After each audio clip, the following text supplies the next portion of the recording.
हरे Krishna dear devotees. आज ऋत्विक और non Ritwik के बीच चली आ रही दशकों पुरानी जो डिस्कशन है, जो डिबेट है, आज वो खत्म होने वाली है। आज मैं आपको दिखाना चाहता हूं कि इस्कॉन के फाउंडर आचार्य एसी भक्ति वेदांत स्वामी महाराज श्रील प्रभुपाद जी की अंतिम इच्छा क्या थी। वे क्या चाहते थे कि उनके जाने के बाद किस प्रकार की जो दीक्षा प्रणाली है इस्कॉन के अंदर उसका अनुसरण हो। जो मैं आज आपको दिखाने वाला हूं ये किसी तीसरे व्यक्ति द्वारा प्रमाणित नहीं है। हाँ, ये केवल श्रील प्रभुपाद जी के द्वारा कोई अप्रूव्ड लेटर नहीं है।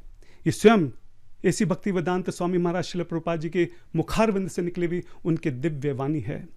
जो मैं आपको दिखाने जा रहा हूं ये कोई बहुत महीनों पुराना डिस्कशन नहीं है। केवल उनके अंतर्ध्यान होने से जस्ट 12 दिन पहले, वो 14 नवंबर 1977 को अंतर्ध्यान हुए, उससे 12 दिन पहले 2 नवंबर 1977 का डिस्कशन है, जिसमें बहुत स्पष्ट रूप से एकदम क्लैरिटी के साथ बता रहे हैं कि वो क्या चाहते हैं कि उनके जाने के बाद इस्कॉन में किस प्रकार से गुरु परंपरा जो प्रणाली है उसको आगे बढ़ाया जाए, जो दीक्षा प्रणाली है उसको आगे बढ़ाया जाए। मैं डिवोटी से रिक्वेस्ट करता हूं कि बहुत श्रद्धा और ध्यान से इस वीडियो को देखें। This is historical video. बिना समय गवाए मैं डायरेक्ट आपको अपनी स्क्रीन के ऊपर लेके चलता हूं।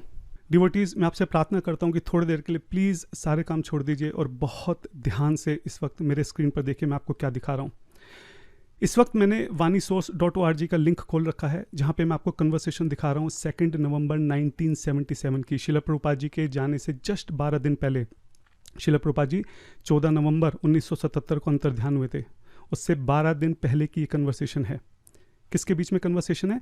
इस वक्त यहाँ पे काफ़ी जो प्रोमिनेंट इन्फ्लुएंशियल लोग हैं वो प्रभुपाद जी से मिलने के लिए आते हैं। इन लोगों में है श्री नारायण जो कि गवर्नर हैं, रामकृष्ण बजाज हैं जो कि बजाज ग्रुप ऑफ इंडस्ट्रीज़ के मालिक हैं, और इनके साथ कुछ लोग और भी हैं। और इस वक्त कमरे में तमाल कृष्ण महाराज जी हैं, भक्ति चारू महाराज हैं, और उनके कुछ और प्रभुपाद जी के कुछ और डिसाइपल्स भी हैं। तो यहाँ पे शुरू में इनके बीच में कुछ डिस्कशन होता है जिसमें प्रभुपाद जी की तारीफ करते हैं कि कैसे उन्होंने अकेले जो है पूरी दुनिया में इस प्रचार कार्य को बढ़ाया, और प्रभुपाद जी बोलते हैं कि सब भगवान की कृपा से हुआ। कुछ इस टाइप की यहाँ पे सब बातें चल रही हैं। मैं सबसे नीचे लेके जा रहा हूँ आपको। कुछ समय के बाद क्या होता है, जो रामकृष्ण बजाज जी हैं वो कहते हैं कि वो प्रभुपाद जी से कुछ अकेले में बात करना चाहते हैं। तो उस वक्त श्रील प्रभुपाद जी अपने सभी शिष्यों को बाहर भेज देते हैं, और फिर यहाँ पे वो आप देखिए क्या पूछते हैं।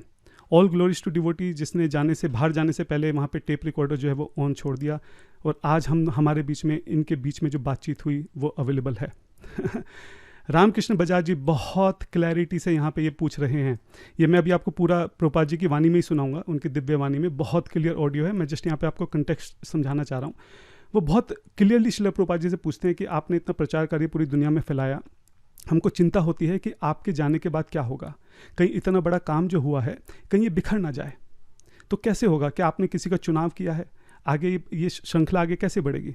तो श्रील प्रभुपाद जी ने बोला कि नहीं, ये लोग कर लेंगे। तो बजाज जी वो कहते हैं लेकिन आपने किसी एक व्यक्ति का चयन किया होगा, या फिर ये सब लोग जो हैं 10-20 लोग जो हैं सब मिलके करेंगे? अब आप सुनिए यहाँ पे श्रील प्रभुपाद जी क्या बोल रहे हैं। Please read very carefully. Chaitanya Mahaprabhu ऐसे नहीं बोले कि एक व्यक्ति ले ले। चैतन्य महाप्रभु की आज्ञा है कि सब कोई गुरु हो। आप समझे कि नहीं? ये यहाँ पे ट्रांसलेशन थोड़ा गलत है, अभी मैं आपको ऑडियो सुनाऊंगा, उसमें प्रभुपाद जी बोले कि समझे कि नहीं। और यहाँ पे आप देखिए श्रील प्रभुपाद जी की बिल्कुल क्लियर इंस्ट्रक्शन है, सब गुरु बनो। बाकी मैं जैसा कह रहा हूँ वैसा करो। जो मेरी इंस्ट्रक्शंस मैंने अपनी किताबों में थ्रू आउट पूरी लाइफ दी हैं, जैसा मैं बता रहा हूँ वैसा करो, और मैं चाहता हूँ कि सब लोग गुरु बनो। आप सोचिए श्रील प्रभुपाद जी, हम सब के बिलव श्रील प्रभुपाद जी यहाँ पे एक्सप्रेस कर रहे हैं कि उनके हृदय में क्या है, वो क्या चाहते हैं। वो क्या चाहते हैं कि इस्कॉन में आगे जाके किस प्रकार की दीक्षा प्रणाली हो। अपने जीवन के बिल्कुल अंतिम समय में भी बहुत क्लैरिटी से वो इस बात को बोल रहे हैं कि मैं चाहता हूँ कि जैसे चैतन्य महाप्रभु ने बोला है कि सब लोग गुरु बने, उसी तरीके से हमारे इस्कॉन के अंदर भी जो भी उनके शिष्य हैं वो सब लोग गुरु बन जाएं। बहुत क्लैरिटी से बात है। फिर यहाँ पे बल्कि जो बजाज जी बोलते हैं कि लेकिन चैतन्य महाप्रभु तो अकेले थे, आप भी अकेले थे। बेसिकली वो स्ट्रेस करना चाह रहे हैं कि आप किसी एक व्यक्ति का चयन कर लें।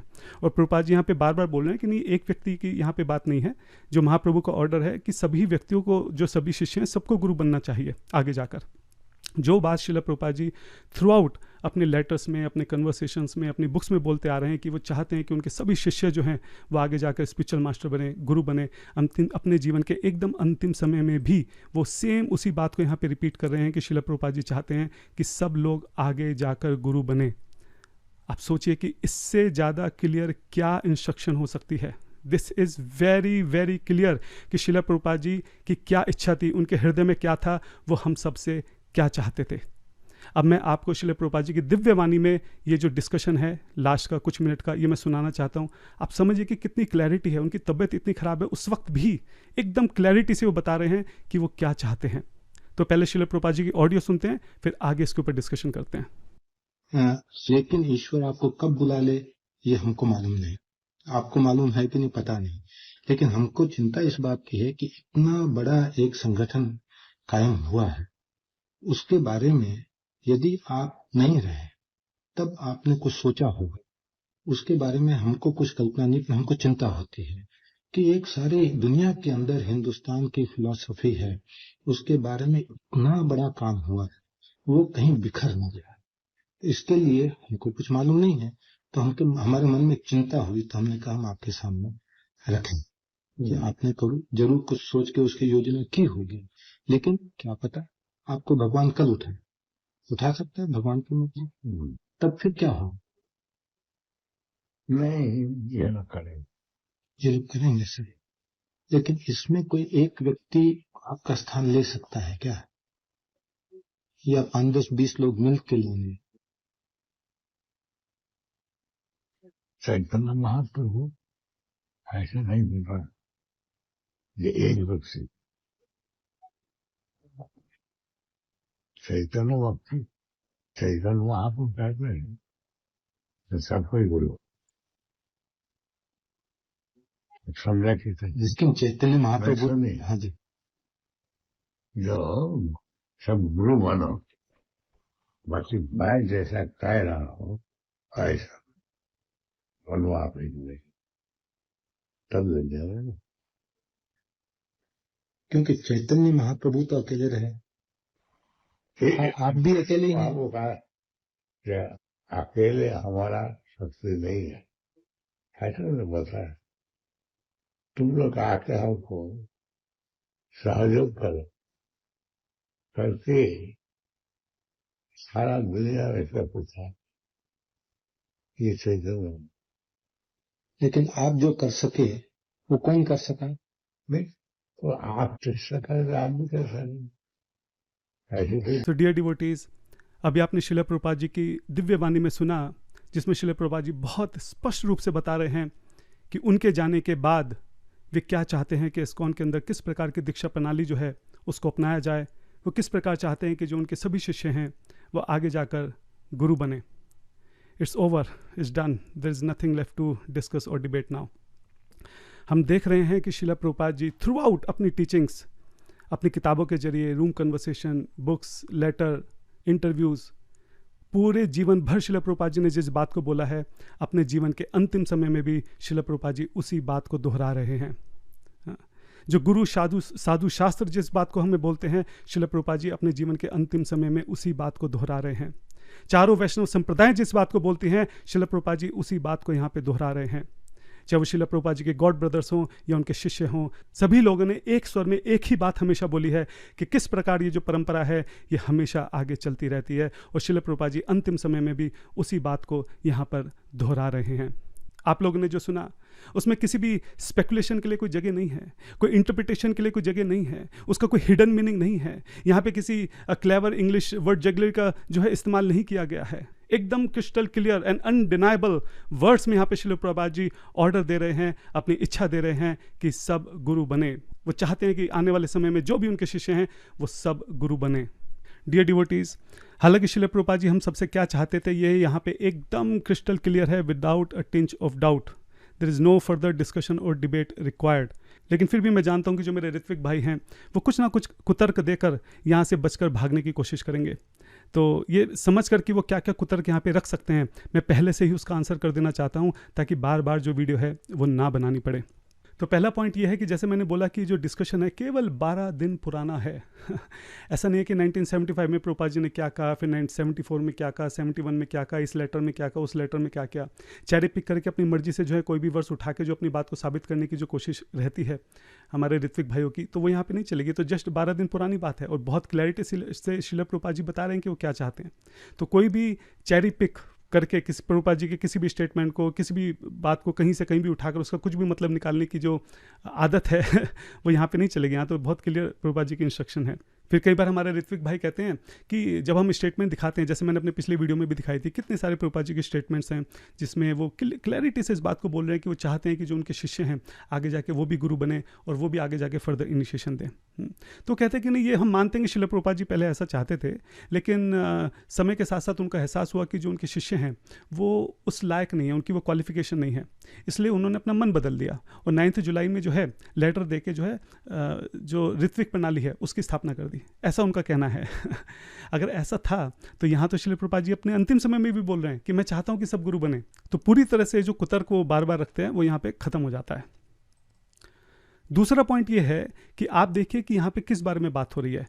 रामकृष्ण बजाज जी हैं, वो बहुत क्लैरिटी से इस बात को पूछ रहे हैं कि आपके जाने के बाद, यानी कि यहाँ पे सक्सेसर की बात हो रही है, यहाँ पे गुरु तत्व की बात हो रही है कि अगला गुरु कौन होगा, यहाँ पे इस्कॉन की कंटिन्यूटी की बात हो रही है कि इस्कॉन को जो है आगे कैसे बढ़ाया जाएगा। तो इसमें भी कोई डाउट नहीं है कि किस टॉपिक के ऊपर बात है, टॉपिक एकदम क्रिस्टल क्लियर है यहाँ पे। तीसरा पॉइंट, ये जो गुरु परंपरा की बात यहाँ पर चल रही है, आप सोचिए कि श्रील प्रभुपाद जी जाते जाते भी सेम इंस्ट्रक्शन दे रहे हैं, उनकी इंस्ट्रक्शन बदली नहीं है। इसी डिस्कशन में अगर हम ऊपर जाते हैं तो आप देखेंगे श्रील प्रभुपाद जी 4.2 और 4.3 जो वर्स है, 4.2 एवं परंपरा प्राप्तम और 4.3 सा एवं मया तेध्या, इसके ऊपर डिस्कशन करें और ये मेन वर्स हैं जिसमें इस बारे में बताया गया है कि गुरु परंपरा को आगे कैसे बढ़ाया जाए। और यहाँ पे आप देखिए श्रील प्रभुपाद जी दोबारा से उनकी थिंकिंग बदली नहीं है और बहुत क्लैरिटी से वो इस बात को बोल रहे हैं कि पुरातना ये जो सिस्टम है ये ओल्ड सिस्टम है, पुरातना, नो न्यू सिस्टम। ठीक है, नया सिस्टम हमें नहीं लाने की ज़रूरत है। आजकल के जो लोग हैं वो नए नए सिस्टम लेके आ जाते हैं, इसकी ज़रूरत नहीं है। जो सिस्टम पुराना चला आ रहा है उसी को चलाना है। हाँ, परंपरा से होने से पुरातन होगा, परंपरा में जब हम रहेंगे उसी से पुरातन वो कहलाया जाएगा। कुछ भी नया इंटरप्रेट करने की ज़रूरत नहीं है। तो ऋत्विक फिलॉसफी जैसे नए नए तरीके से इंटरप्रेट हो रहा है कि देयरफॉर का मतलब ये होगा, इस लेटर का मतलब ये होगा, वहाँ का मतलब ये होगा। प्रभुपाद जी कह रहे हैं कुछ करने की जरूरत नहीं है, नो नूतन न्यू, कुछ भी नया लाने की जरूरत नहीं है।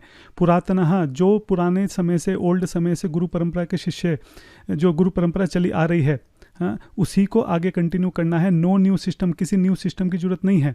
और यहाँ पे बोल रहे हैं वो कि लोग जो है नए नए सिस्टम को इंट्रोड्यूस कर देते हैं, वो गलत है। जो पुरातना, जो पुराने समय से चला आ रहा है, ओल्ड सिस्टम परंपरा का, उसी को आगे कंटिन्यू करना है। इतनी क्लैरिटी से सोचो, अंतिम समय में भी प्रभुपाद जी जो है केवल वही संदेश दे रहे हैं जो कि उन्होंने पूरा जीवन भर दिया है। चौथा पॉइंट ये है कि हमारे ऋत्विक भाई कह सकते हैं कि भाई देखो ये तो प्राइवेट डिस्कशन है, ठीक है, ये इंस्ट्रक्शन जो है वो कोई जीबीसी को तो दी नहीं गई है। लेकिन आप ये सोचिए कि प्रभुपाद जी जानते थे कि वो जो बोल रहे हैं वो रिकॉर्ड हो रहा है, और वो जानते हैं कि उनकी सारी रिकॉर्डिंग जो है वो पब्लिश होने वाली हैं। वो जानते थे कि उनकी जो रिकॉर्डिंग है वो आने वाले इसको उनकी लिगेसी में रखी जाएंगी, मतलब उनकी हर एक बात को, जो भी वो बोल रहे हैं, हर एक शब्द को जो है रिटर्न में पब्लिश किया जाएगा। ठीक है, वो बहुत अच्छे से इस बात को जानते थे। और अगर वो इस बात को जानते थे तो अगर उन्होंने सच में ऋत्विक जो व्यवस्था है उसको रखा होता तो कभी भी यहाँ पे काउंटर बात नहीं करते, ताकि जो है कन्फ्यूजन ना क्रिएट हो जाए। और जैसा कि मैंने अभी बताया, अगर इसके ऊपर जो मैंने अभी आपको डिस्कशन दिखाया, यहाँ पे तो सब लोग थे, यहाँ पे तो श्रील प्रभुपाद जी के डिसाइपल्स भी थे और सभी लोग बैठे हुए थे। और यहाँ पे भी प्रभुपाद जी बोल रहे हैं कि नो नूतन, कुछ नया लाने की जरूरत नहीं है, हाँ, कुछ अपना इंटरप्रिटेशन करने की जरूरत नहीं है, नो न्यू सिस्टम, कोई नया सिस्टम लाने की जरूरत नहीं है। जो पुरातन से चला आ रहा है, जो गुरु परंपरा हमेशा से चलती आ रही है, उसी को आगे बढ़ाने की जरूरत है। तो किसी भी तरह से उनके थॉट प्रोसेस में कोई बदलाव जो है वो नहीं आया है। और जैसा कि हमने अंतिम में देखा कि यहाँ पे भी रिकॉर्डिंग चल रही थी, श्रील प्रभुपाद जी जानते थे, वो कोई भी ऐसे एम्बिग्विटी क्रिएट नहीं करेंगे, कोई भी ऐसी कन्फ्यूजन नहीं क्रिएट करेंगे जिससे आगे जाके प्रॉब्लम हो। ठीक है, तो इवन दो ये प्राइवेट टॉक है, लेकिन ये आर्ग्यू देना कि क्योंकि प्राइवेट टॉक है इसलिए श्री प्रभुपाद जी ने ऐसा बोल दिया, तो ये बहुत बड़ा कुतर्क साबित होगा। पांचवा आर्ग्यूमेंट जो हमारे ऋत्विक भाई हैं वो ये दे सकते हैं कि भाई देखो, यहाँ पे श्री प्रभुपाद जी ने कोई ऑर्डर नहीं दिया, ये तो बस उन्होंने अपनी जो इच्छा है वो यहाँ पे व्यक्त की है, जो उनके मन की बात थी वो उन्होंने बोली है, ये कोई क्लियर ऑर्डर नहीं है। तो अगर उन्होंने ऐसा बोला तो ये बहुत आश्चर्य की बात होगी कि श्रील प्रभुपाद जी की मन की इच्छा को जानते हुए भी हम उसको इग्नोर कर रहे हैं। इट्स डिफिकल्ट टू इमेजिन कि ऐसा वो कैसे बोल सकते हैं। ठीक है, और अगर वो बोल ही दें ऐसा, तो मैं आपको यहाँ पे भागवतम का जो है वर्ष दिखाना चाहता हूँ। उत्तमश्चिंतितम कुर्यात, जो एक पुत्र होता है वो अपने पिता की इच्छा को ही उसकी आज्ञा मानकर जो है वो कार्य करता है। A son who act by anticipating what his father wants him to do is the first class. ठीक है, तो अगर हम श्रील प्रभुपाद जी को अपने पिता स्वरूप में देखते हैं, अपने आप को उनके पुत्र के स्वरूप में देखते हैं, हमें यहाँ पे साफ साफ पता चल रहा है कि उनकी क्या इच्छा है, उसी को उनकी आज्ञा मानकर हमको आगे बढ़ना चाहिए। छठा कुतर्क जो है हमारे ऋत्विक भाई ये दे सकते हैं कि यहाँ पे गुरु वर्ड यूज़ हुआ है। हमको नहीं पता कि यहाँ पे किस टाइप के गुरु वर्ड की बात हो रही है, शिक्षा गुरु की बात हो रही है, दीक्षा गुरु की बात हो रही है। ठीक है, तो आप ये समझिए कि यहाँ पे श्रील प्रभुपाद जी किससे बात कर रहे हैं, एक बाहर के व्यक्ति से बात कर रहे हैं, अपने किसी डिसाइपल से बात नहीं कर रहे हैं।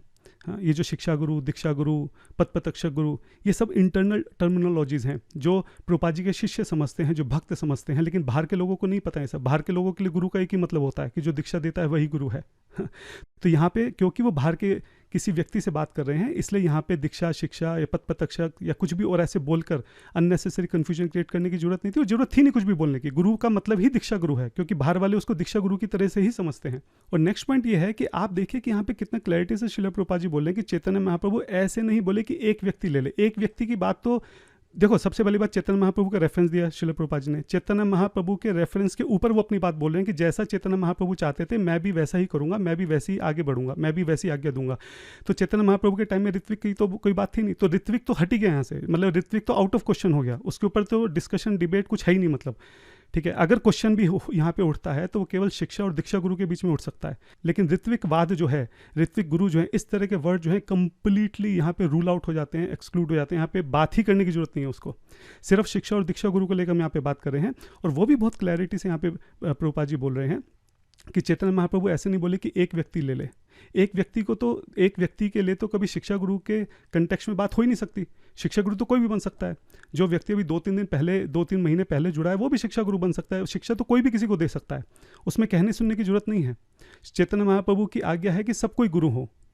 तो सब कोई गुरु जो हैं वो तो ऑब्वियस सी बात है कि दीक्षा गुरु के बारे में बात हो रही है, शिक्षा गुरु तो है ही सब कोई गुरु, उसमें कहने और सुनने की तो जरूरत ही नहीं है। और जो श्रील प्रभुपाद जी यहाँ पे वर्स जो कोट कर रहे हैं, हाँ, यारे देखा तारे कहा कृष्ण उपदेश, अमार आज्ञा गुरु है ना तारा ऐ देश। ये जो वर्स श्रील प्रभुपाद जी बेसिकली यहाँ पे कोट कर रहे हैं, यहाँ पे आप देखिए कि गुरु का मतलब यहाँ पे श्रील प्रभुपाद जी ने साफ साफ स्पिरिचुअल मास्टर लिखा हुआ है। ठीक है, यहाँ पे अगर शिक्षा की बात होती तो यहाँ पे श्रील प्रभुपाद जी इंस्ट्रक्टिंग मास्टर लिखते हैं, लेकिन स्पिरिचुअल मास्टर लिखा है। साफ साफ यहाँ पे दीक्षा गुरु के बारे में बात हो रही है। तो ये चीज़ बहुत क्लियर है कि यहाँ पे केवल और केवल दीक्षा गुरु के बारे में ही बात हो रही है। और आप ये भी देखें कि यहाँ पे साफ साफ वो पूछ रहे हैं कि आपका सक्सेसर कौन होगा। तो सक्सेसर जो है वो तो दीक्षा गुरु के कंटेक्स्ट में ही होगा, सक्सेसर को शिक्षा गुरु के कंटेक्स्ट में तो हो नहीं जाएगा। और वो भी यहाँ पे बोल रहे हैं कि आप एक किसी अपने सक्सेसर को चूज कर लीजिए, तो एक शिक्षा गुरु को थोड़ा ना चूज करेंगे, समझ रहे। तो अगर इन सब चीज़ों को देखा जाए तो शिक्षा गुरु भी यहाँ पे पूरी तरह से रूल आउट हो जाता है। फिर हो सकता है हमारे ऋत्विक भाई बोलें कि नहीं नहीं, आप आगे देखो ना क्या लिखा है, भाई मैं जैसा कह रहा हूँ वैसा करो। तो श्रील प्रभुपाद जी ने तो जो है ऋत्विक के लिए बोला है, तो यहाँ पे ऋत्विक करने के लिए बोल रहे हैं। लेकिन एक ही लाइन में दो मतलब कैसे हो सकते हैं? जब श्रील प्रभुपाद जी यहाँ पे साफ साफ दीक्षा गुरु के बारे में बात कर रहे हैं, तो दीक्षा गुरु के बारे में बात करते आधी बात दीक्षा गुरु के बारे में और आधी यहाँ पे 4-5 वर्ड जो है वो ऋत्विक के बारे में बोल देंगे। और ऋत्विक तो यहाँ पे वर्ड कहीं पे मेंशन भी नहीं किया है। श्रील प्रभुपाद जी बहुत क्लैरिटी से यहाँ पे बोल सकते थे, they will initiate only on my behalf for ever. मैंने जो है कुछ ऋत्विक आचार्यों का चयन किया है और मेरे बिहाफ पे वो हमेशा मेरे लिए आगे दीक्षा देते रहेंगे, बोल सकते थे, लेकिन नहीं बोला। ऋत्विक का तो यहाँ कुछ एक शब्द भी यहाँ पे किसी तरह से ऋत्विक के बारे में नहीं आया।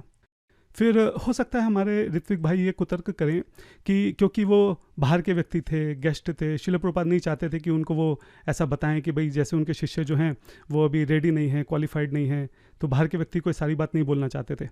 लेकिन ये तो 2 नवंबर का लेटर है, उससे पहले श्रील प्रभुपाद जो ऑलरेडी डिक्लेयर कर चुके हैं ऋत्विक के हिसाब से। तो 9 जुलाई को जो लेटर है वो तो पूरी दुनिया को श्रील प्रभुपाद जी बता चुके हैं कि उनके जाने के बाद क्या सिस्टम होगा ऋत्विक के हिसाब से।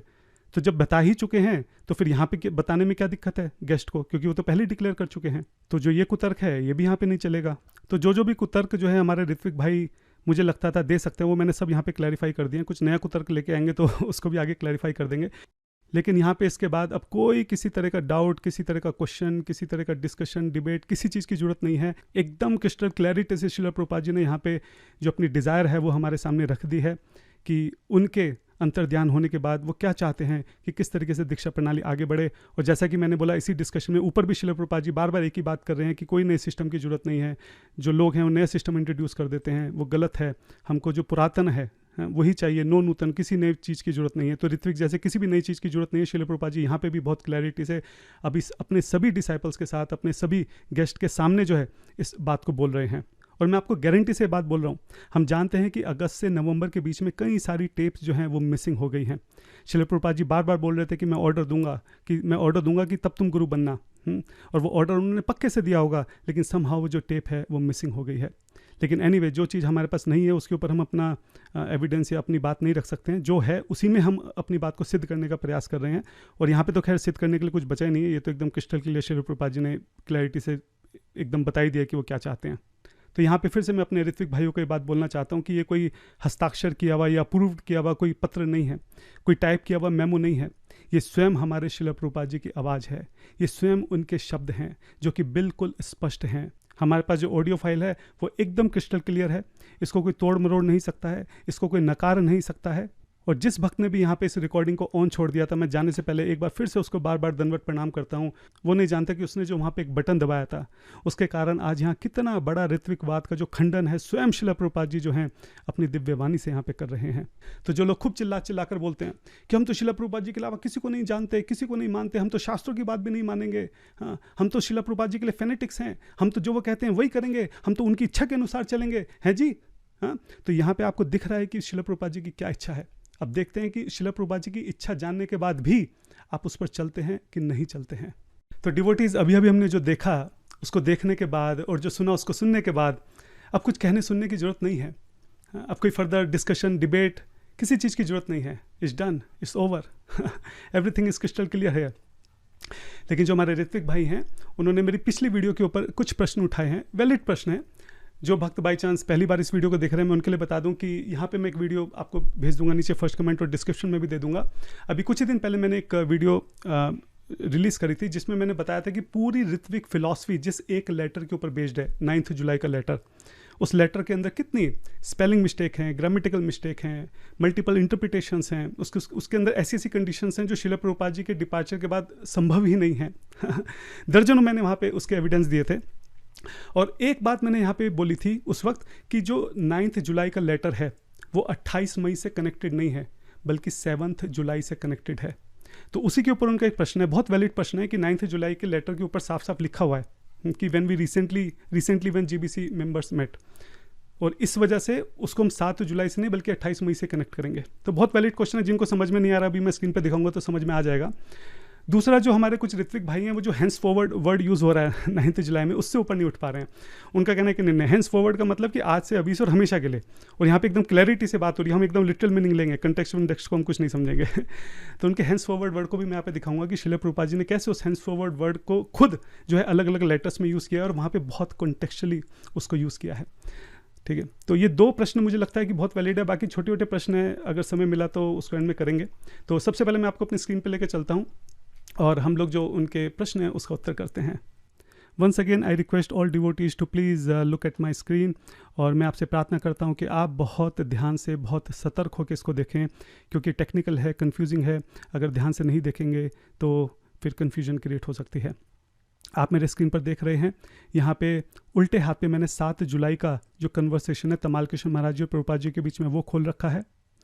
राइट हैंड साइड में आप देख सकते हैं कि मैंने 9 जुलाई का लेटर खोल रखा है। ये वही एक लेटर है जिसके ऊपर पूरी ऋत्विक फिलॉसफी जो है वो बेस्ड है। और मैं एक बार फिर से आपको बताना चाह रहा हूँ कि इस लेटर में दर्जनों गलतियाँ हैं, स्पेलिंग है, मल्टीपल इंटरप्रिटेशन है, ग्रामर है, बहुत सारी गलतियाँ हैं। और इस सारी गलतियाँ मैंने अपनी पिछली वीडियो में मेंशन करी हैं। सेम चीज़ मैं यहाँ पे रिपीट नहीं करना चाहता हूँ। तो जो हमारा क्वेश्चन है सीधा उसी के ऊपर मैं फोकस करना चाहता हूँ। क्वेश्चन क्या है? क्वेश्चन ये है कि पिछली वीडियो में मैंने ये तर्क रखा था कि जो 9 जुलाई का लेटर है ये 7 जुलाई की कन्वर्सेशन के साथ आपस में लिंक है। एक्चुअली इन दोनों की बिल्कुल क्लियर 1-to-1 मैपिंग है। जो यहाँ पे बात चल रही है एग्जैक्टली वही सेम यहाँ सब कुछ लेटर में लिखा हुआ है। लेकिन हमारे ऋत्विक भाइयों का कहना है कि नहीं, ऐसा नहीं है। 9 जुलाई का जो लेटर है वो 28 मई की कन्वर्सेशन के साथ लिंक है। और इसके लिए वो एक एविडेंस देते हैं क्योंकि यहाँ पे शुरू में जीबीसी मेंबर्स के बारे में मेंशन किया गया है जो कि 28 मई में ऊपर हम देख सकते हैं जीबीसी मेंबर। ठीक है, तो इसके ऊपर हम आएंगे और इसका भी हम लोग खंडन करेंगे। लेकिन उससे पहले मैं आपको जरा एक बार दिखाना चाहता हूँ कि आप देखिए कि कितना क्लियर 1-to-1 इन दोनों के बीच में मैपिंग है। तो उससे आपको समझ में आ जाएगा कि एक्चुअली ये दोनों आपस में कनेक्टेड हैं। एक बार दोबारा से बताता हूँ कि 7 जुलाई में क्या कन्वर्सेशन हो रहा है। बहुत आसान भाषा में 7 जुलाई में तमाल कृष्ण महाराज जी प्रभुपाद जी के पास आकर कहते हैं कि प्रभुपाद जी, हमारे पास जो इनिशिएशन की रिक्वेस्ट हैं वो पेंडिंग होती जा रही हैं। बात यह है, मैं एक बार दोबारा से यहाँ पे रिपीट कर देता हूँ जो पिछली वीडियो में भी मैंने बताया था कि इससे पहले क्या होता था। इससे पहले जो भी इनिशिएशन की रिक्वेस्ट हैं वो श्रील प्रभुपाद जी को भेजी जाती थी।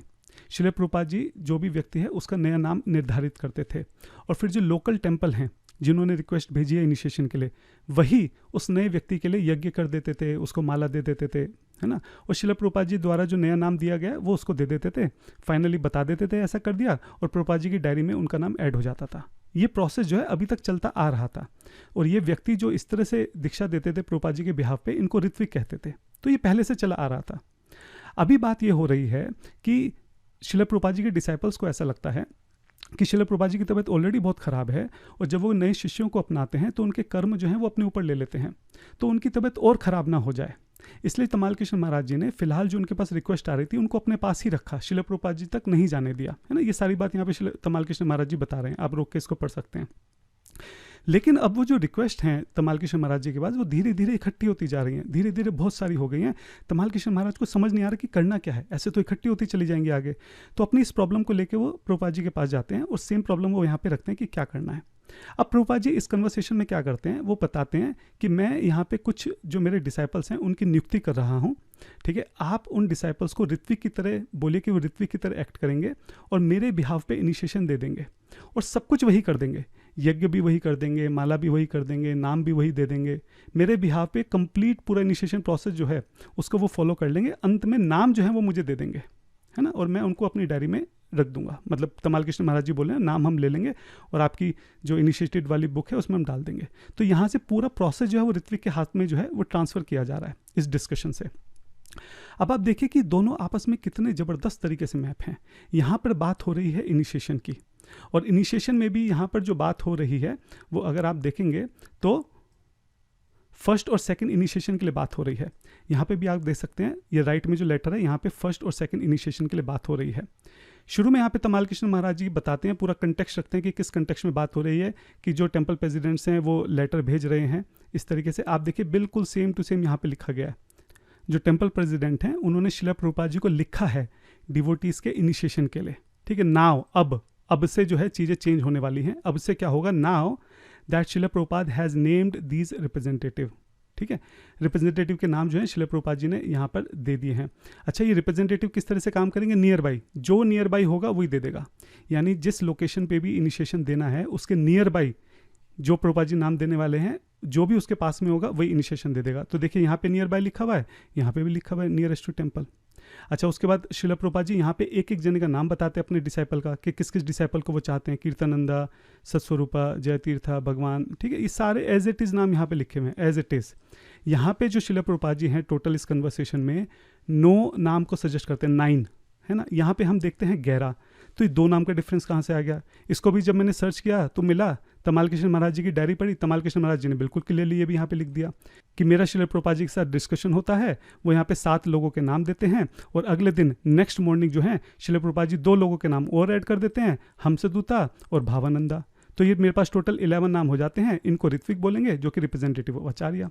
अब आप सोचिए कितना जो तमाल कृष्ण महाराज जी हैं जो शिला प्रभुपाद जी से डिस्कस कर रहे हैं, वो खुद इस बात को बोल रहे हैं कि मेरा तमाल कृष्ण महाराज जी से मेरा शिला प्रभुपाद जी से डिस्कशन हुआ कि इनिशिएशन कैसे देने हैं। उन्होंने ये 9 नाम जो है सजेस्ट करे, अगले दिन 2 और कर दिए, तो टोटल 11 हो गए, और मेरा ये 11 जो है ऋत्विक रिप्रेजेंटेटिव बन गए। वो सेम चीज़ यहाँ पे आप देख सकते हैं। यहाँ पे अगर आप गिन लो बैठ के, लिंक तो आपके पास है, टोटल यहाँ पे 9 नाम हैं, 2 नाम अगले दिन उन्होंने दिए होंगे, तो टोटल ही 11 नाम यहाँ पे आ गए जो इस लेटर में लिखे हुए हैं।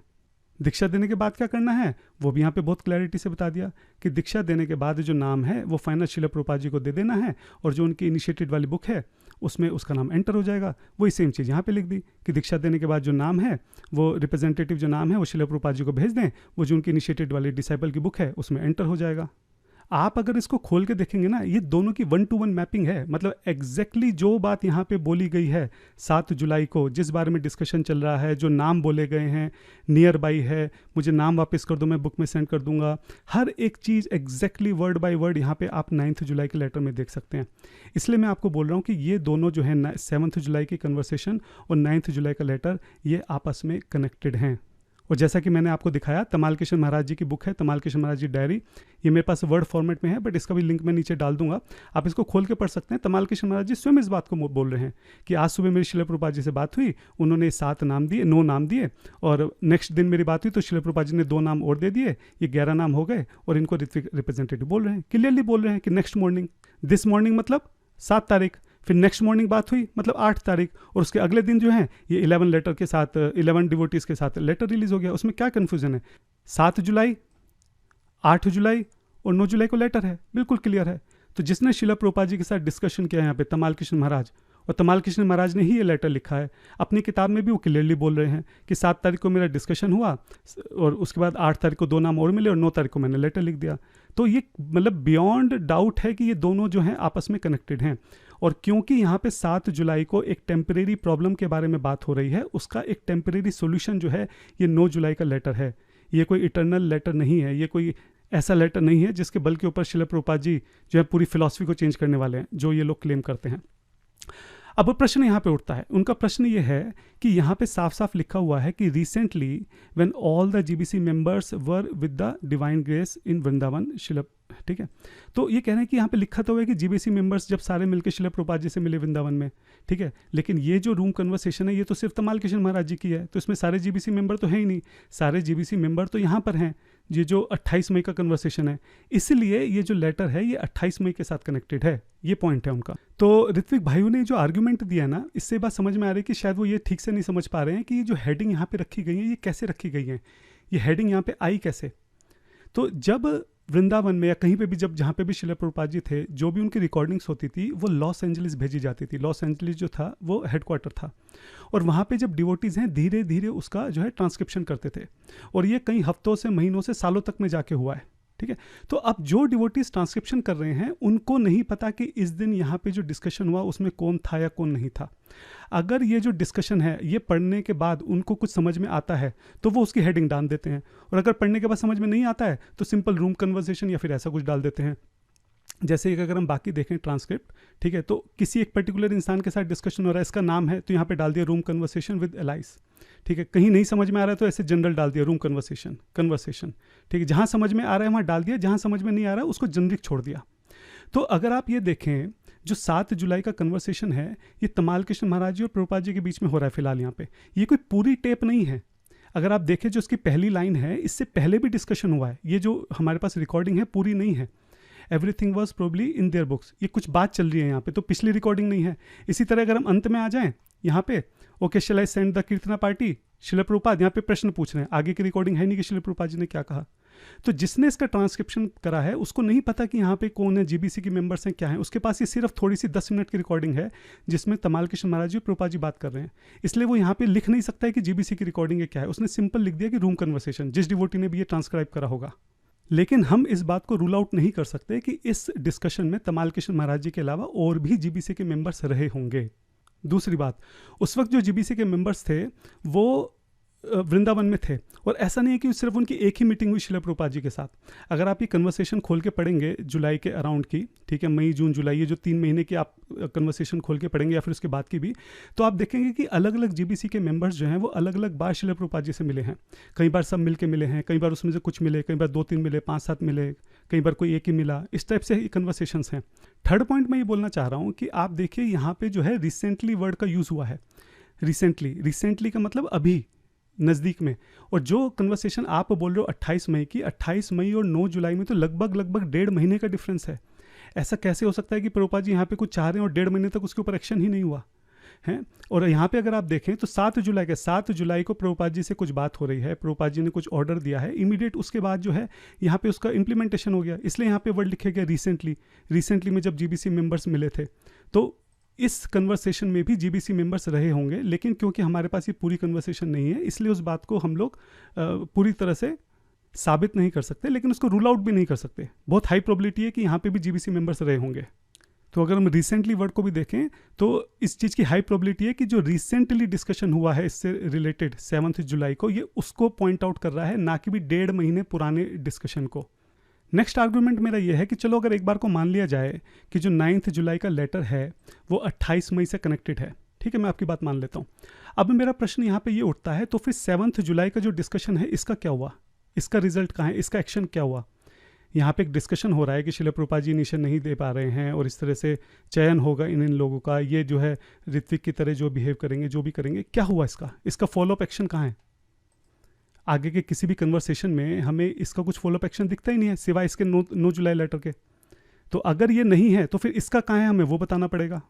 इसी तरह सेम आर्ग्यूमेंट यहाँ पे ये भी आता है कि अगर मान लो 28 मई का कन्वर्सेशन जो है 9 जुलाई के साथ कनेक्टेड है, तो फिर ये जो यहाँ पे डिटेल्स हैं कि ये जो 11 नाम दिए गए हैं कि नियर बाई, ठीक है, यहाँ पे नियरेस्ट टू द टेम्पल, नाम जो है वापस भेज देना प्रभुपाद जी की बुक में एंटर करने के लिए, पास्ट में टेम्पल प्रेसिडेंट्स ने लिखे हैं, ये सब डिस्कशन कहाँ हुआ है। अगर मैं यहाँ पे ट्रांसक्रिप्शन में जाके देखता हूँ तो मुझे कहीं भी कोई ऐसी ट्रांसक्रिप्शन नहीं मिलती जहाँ पे इस तरह का डिस्कशन हुआ हो, जहाँ पे प्रभुपाद जी ने नाम बताए हों। उस वक्त जो थे सारे जीबीसी मेंबर्स जो थे वृंदावन में थे। हमारे पास अगस्त से आगे की कुछ जो ऑडियो फाइल्स हैं वो मिसिंग हैं, ठीक है, वो सबको पता है, लेकिन मई जून जुलाई के आसपास जो है ऑडियो फाइल्स मिसिंग नहीं है, और ये वही समय है जब जीबीसी मेंबर जो थे वृंदावन में थे। तो अगर ये रूम कन्वर्सेशन इन दोनों आपस में कनेक्टेड है, तो मेरा प्रश्न ये है कि ये डिस्कशन हुआ कहाँ, ये रिकॉर्डिंग कहाँ है। तमाल कृष्ण महाराज ने लेटर लिखा, अपने आप से तो लिख नहीं दिया होगा, श्रील प्रभुपाद जी के साथ डिस्कस किया होगा, डिस्कस करके नाम डिस्कस हुए होंगे, ये सारी डिटेल डिस्कस हुई होगी। वो डिस्कशन कहाँ है? इस लेटर से पहले, इस लेटर के अंदर जो डिटेल्स हैं उसको कहाँ डिस्कस किया गया, वो कन्वर्सेशन कहाँ है? कहीं पे भी वेदाबेस में नहीं है। तो जितना भी यहाँ पे जो डिस्कशन हो रहा है वो केवल और केवल 7 जुलाई का जो कन्वर्सेशन है वहीं पे डिस्कस किया गया है। तो ये संभव ही नहीं है कि जो 9 जुलाई का लेटर है वो 7 जुलाई के अलावा किसी भी और कन्वर्सेशन के साथ कनेक्टेड हो। और जैसा कि मैंने बोला कि 7 जुलाई में एक टेम्परेरी प्रॉब्लम के ऊपर चर्चा हो रही है, जिसका एक टेम्परेरी सोल्यूशन यहाँ पे श्रील प्रभुपाद जी सजेस्ट कर रहे हैं। इसलिए जो 9 जुलाई का लेटर है वो एक टेम्परेरी सोल्यूशन है टेम्परेरी प्रॉब्लम का। ये कोई इटर्नल मैंडेट नहीं है, ये कोई फिलोसफिकल शिफ्ट नहीं है, ये कोई प्रोसेस चेंज होने के लिए इस लेटर को जो है नहीं लिखा गया है। और अगर कुछ नए डिवोटीज इस वीडियो को देख रहे हैं तो वो शायद तमाल कृष्ण महाराज को ठीक से जानते नहीं होंगे। तमाल कृष्ण महाराज जो थे वो श्रील प्रभुपाद जी के बहुत ही ज़्यादा करीबी थे। उनको राइट हैंड बोला जाता था श्रील प्रभुपाद जी का, यस मैन बोला जाता था श्रील प्रभुपाद जी का। इसलिए आप देखो श्रील प्रभुपाद जी यहाँ पे कितना कॉन्फिडेंस उनके ऊपर अपना दिखा रहे हैं। प्रभुपाद जी कह रहे हैं what ever you consider it is right, तुम कर दो, जो तुम्हारे सही लगे तुम वो कर दो। सोचो इतनी बड़ी बात यहाँ पे चल रही है कि ऐसे ऐसे ऋत्विक का सिलेक्शन हो रहा है, इतने सन्यासी का नाम दे रहे हैं और वो तमाल कृष्ण महाराज जी के ऊपर छोड़ रहे हैं कि जो तुम्हें सही लगे वो कर दो। तो आप शायद तमाल कृष्ण महाराज जी को समझ नहीं रहे, आप सोच रहे हैं कि he is just another GBC. He was not just another GBC, he was the GBC, he was kind of head of GBC. वो अपने आप में एक पूरे जीबीसी थे, समझ रहे हैं। अगर हम यहाँ पे ट्रांसक्रिप्शन में जाके देखें, आप ये ट्रांसक्रिप्शन जो खोल के देखना, इसमें से 80 to 90% जो कन्वर्सेशन है वो उसमें तमाल कृष्ण महाराज जी हैं। He was the secretary of Prabhupada, he was the right man of Prabhupada, he was the GBC, ठीक है। तो उनको आप किसी जस्ट अन्य जीबीसी की तरह मत कंसीडर करो। और दूसरी बात यहाँ पे है कि इन्हीं तमाल कृष्ण महाराज की डायरी में ये बहुत क्लैरिटी से इस बात को लिख रहे हैं कि दिस मॉर्निंग, यानी कि 7 तारीख को, 7 जुलाई को प्रभुपाद जी ने मुझे नाम दिए। नेक्स्ट मॉर्निंग कब हो गई? 8 तारीख। नेक्स्ट मॉर्निंग को प्रभुपाद जी ने जो है ये मुझे बाकी के 2 नाम दिए, और उसके बाद मैंने इन 11 नाम है, 11 डिवोटीज को, इनको ऋत्विक रिप्रेजेंटेटिव ऑफ आचार्य की तरह मैंने लेटर इशू कर दिया। तो जो खुद जिसका डिस्कशन है वो खुद बोल तो रहे हैं यहाँ पे साफ साफ, फिर क्या समझ में नहीं आ रहा, क्या दिक्कत हो रही है इस चीज़ को एक्सेप्ट करने में। तो मैं अपने ऋत्विक भाइयों से रिक्वेस्ट कर रहा हूँ कि जो मैंने यहाँ पे बताया है आप एक बार दोबारा सुनिए। ये टेक्निकल है, कंफ्यूजिंग है, नो डाउट इन दैट। 2 बार 3 बार सुनेंगे आपको समझ में आएगा। ये संभव ही नहीं है कि आप किसी भी तरीके से 7 जुलाई और 9 जुलाई का आपस में लिंक तोड़ सकें। It is not possible. अगर आप ये लिंक तोड़ने की कोशिश करेंगे तो आपको बताना पड़ेगा कि 9 जुलाई के में ये जो डिस्कशन हुआ है इसकी डिटेल्स कहाँ पर हैं, किस कन्वर्सेशन में प्रभुपाद जी और तमाल कृष्ण महाराज जी के बीच में ये डिस्कशन हुआ और ये फाइनल हुआ, जो कि तमाल कृष्ण महाराज जी ने यहाँ पे लेटर रिलीज़ किया है। आपको बताना पड़ेगा कि 7 जुलाई में ये जो डिस्कशन हुआ है इसका एक्शन प्लान कहाँ है, क्या हुआ इसके बाद, तमाल कृष्ण महाराज जी ने एक्शन कहाँ लिया, क्या हुआ उसके बाद, वो भी आपको बताना पड़ेगा। और जिस तरीके से मैंने दिखाया कि ये दोनों आपस में 101 मैपिंग है, कोई छोटा बच्चा भी होगा 10वीं 12वीं का, उसको भी अगर हम दिखाएंगे वो भी कहेगा कि हाँ ये दोनों एक ही हैं, बिल्कुल ditto, word to word same बात एग्जैक्टली जो है 7 जुलाई में जो डिस्कशन हुआ है 9 जुलाई में वही यहाँ पे लिख दिया गया है। और मैं फिर से इस बात को कंक्लूड कर रहा हूँ कि 7 जुलाई जो है वो एक टेम्परेरी प्रॉब्लम के बारे में बात हो रही थी, जिसका टेम्परेरी सोल्यूशन जो है वो 9 जुलाई लेटर में है।